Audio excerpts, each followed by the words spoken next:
Nanawagan naman ng bawas presyo sa tinapay ang isang consumer group dahil sa pagbagsak ng presyo ng harina. Pero umalma rito ang samahan ng mga panaderya. Balitang hatid ni Rida Reyes.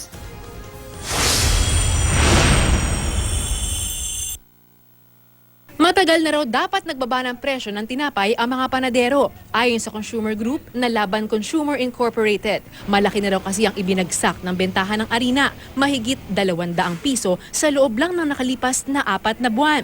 Kaya hirit ng grupo sa mga panaderya, agad magbawas ng piso hanggang 2 piso sa presyo ng Pinoy Tasty Loaf mula sa kasalukuyang presyo na 35 pesos. 50 centavos hanggang piso naman daw ang dapat ibaba sa kada 10 Pinoy pandesal.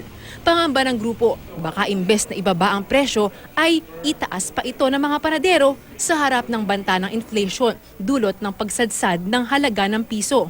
We are appealing that there should be a rollback now.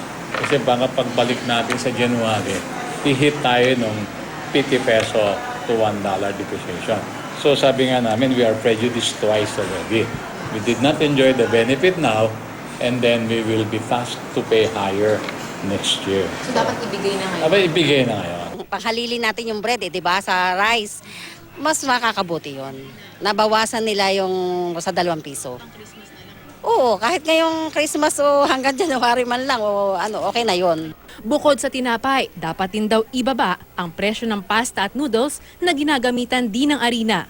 Pero umalma agad ang samahan ng mga panaderya. Nagmura man daw kasi ang harina, nagmahal naman ang asukal at ang halaga ng pag-deliver ng produkto.